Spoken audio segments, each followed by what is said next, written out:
Okay, so today we're diving into some Clausewitz. Specifically Book 5, Chapter 8 of On War. Okay. And this chapter is about advanced core. All right. Now, this might seem a little outdated. We're talking 19th century military tactics Right. in a world of drones and cyber warfare. But Mhm. I think we'll see that the insights in this chapter are surprisingly relevant even today. Absolutely. And I think what Clausewitz gives us here is a masterclass in strategy. And the principles he lays out about advanced core are as relevant on a modern battlefield as they were back then. So before we get into the specifics, let's just start with the basics. What exactly is an advanced core, according to Clausewitz? Well, he's very specific about this. It's not about sending out a mini army to win a decisive battle on its own. The real power of an advanced core lies in its ability to observe and delay, forcing the enemy to reveal their hand while buying precious time for the main force to prepare, So it's almost like sending out a scout. but on a much larger scale Yeah. and with a very specific purpose. Exactly. It's about creating uncertainty and dictating the tempo of the battlefield. Think of it like a game of chess. You wouldn't just send your pawn out blindly, would you?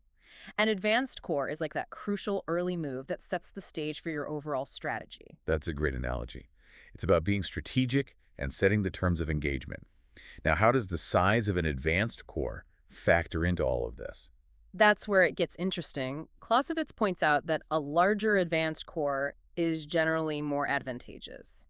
Not necessarily because of its raw firepower, but because of the psychological impact it has on the enemy. Imagine you're facing an unknown force.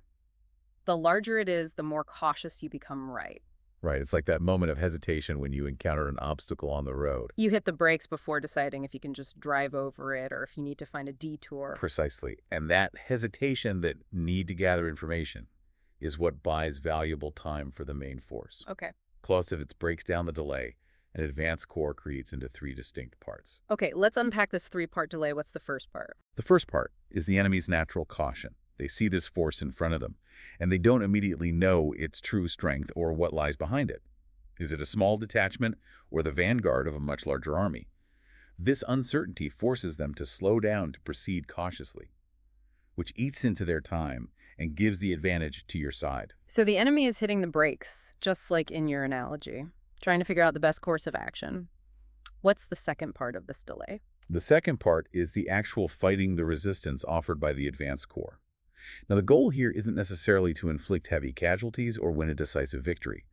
The primary objective is still to buy time to disrupt the enemy's timetable and force them to deploy more troops, which gives you valuable intelligence about their capabilities and intentions. So it's about picking your battles carefully, making every skirmish count, even if it's a small one. It reminds me of those stories about small groups of soldiers holding off much larger forces for a surprising amount of time. By using terrain and tactics to their advantage. Absolutely. Yeah. And that leads us perfectly to the third part of the delay, the retreat. And this is where it gets really interesting. This is where a well-executed fighting retreat can really throw a wrench in the enemy's plans. Exactly. Wait. A skillful retreat is not a rout. It's a slow, controlled withdrawal, making the enemy fight for every inch of ground. Think of it as a delaying tactic that extends the battlefield and forces the enemy to expend more resources and, crucially, more time in their pursuit. So it's about using every tool at your disposal, the terrain, the timing of your attacks, and even the way you retreat to keep the enemy off balance and buy yourself that crucial advantage. Precisely. And speaking of terrain, that's another factor Clausewitz emphasizes. He understood that wars aren't fought on some abstract chessboard. The physical geography of the battlefield plays a critical role. So far, we've been talking about the what of advanced core. But Clausewitz was clearly aware that the where matters just as much. Let's talk about the role of terrain.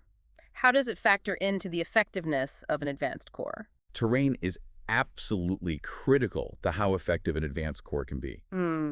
Clausewitz understood that you're not fighting on some abstract chessboard when you're talking about war. Right. Mountains, rivers, forests, even just the length and condition of roads, all of these things can have a huge impact on whether this kind of strategy will be successful.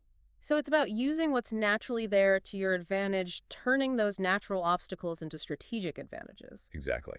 A narrow mountain pass that becomes a choke point. That can be defended by a smaller force against a much larger enemy. A river crossing forces the enemy to slow down. That gives the advanced corps time to regroup and fall back.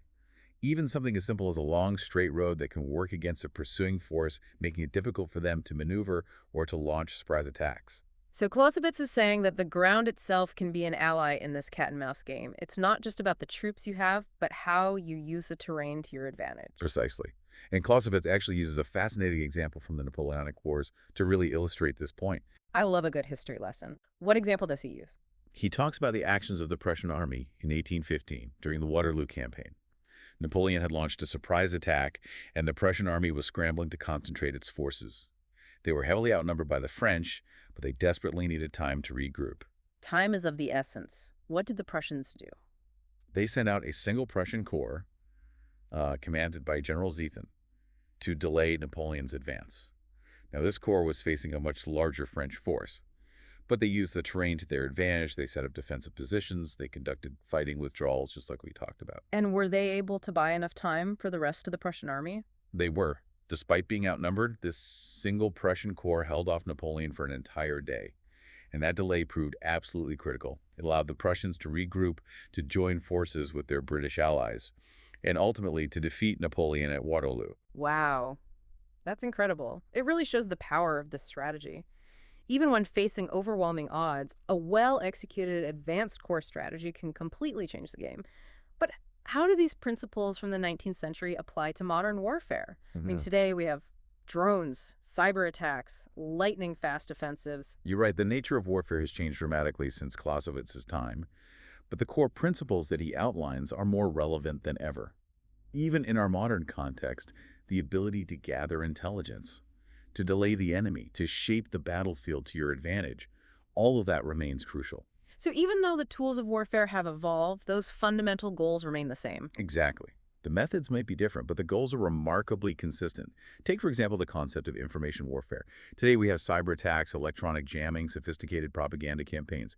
These are all modern ways of achieving those same objectives that Clausewitz talked about: sowing confusion, disrupting enemy communications, influencing their decision-making process. It's like a digital version of what that Prussian corps did to Napoleon, delaying them, disrupting their plans, and ultimately gaining a critical advantage.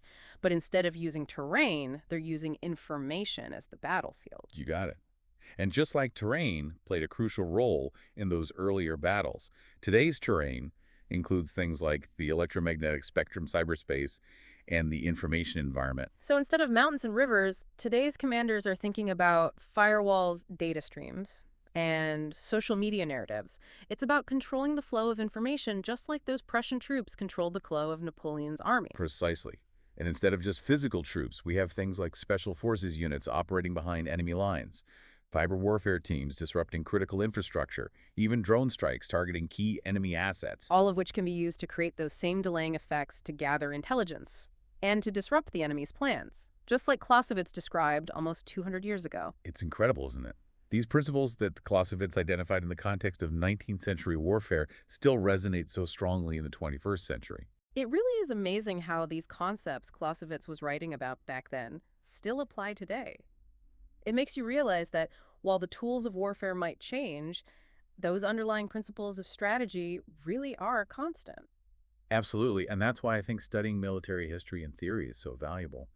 It's not about memorizing dates and battles, but really understanding those underlying principles that have shaped warfare throughout human history. Learning from the great military minds of the past, like Clausewitz, and seeing how their insights can be applied to the challenges that we face today. Exactly, and one of the things that I think is so interesting about Clausewitz's work on the Advanced Corps is that it teaches you to never underestimate the power of observation delaying actions, shaping the battlefield to your advantage. Whether you're commanding a battalion or planning a cyber operation, those principles still apply.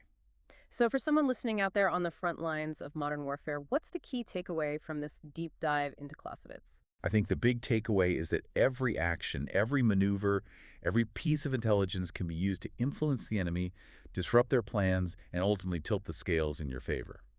It's about thinking strategically like a chess grandmaster, anticipating the enemy's moves, and using every tool at your disposal, whether it's the terrain, your troops, or even information, to orchestrate a strategic masterpiece. Exactly. And to bring it back to Clausewitz's concept of the advanced corps, it's about understanding that sometimes the smartest move isn't the most aggressive one. Right. Sometimes it's about knowing how to delay, how to disrupt, how to make the enemy react to you instead of the other way around. Precisely. It's about playing the long game, dictating the tempo of the conflict, and ultimately putting yourself in the strongest possible position to achieve your objectives. Well, it's been fascinating to unpack this chapter of On War with you. It's a great reminder that even in our age of drones and artificial intelligence, those timeless principles of strategy still hold true. Absolutely, and I think Clausewitz would be fascinated to see how his ideas are being applied on the modern battlefield. From the Yeah. steppes of Eastern Europe to the digital landscapes of cyberspace. And who knows, maybe just maybe somewhere out there is a commander facing a seemingly insurmountable challenge. Who will remember these lessons of Clausewitz's advanced core and find a way to outmaneuver, outsmart, and ultimately outmatch their opponent? This has been a fascinating deep dive into Clausewitz. We hope you found this discussion insightful. Until next time, keep learning, keep exploring, and keep asking those big questions about the world around us.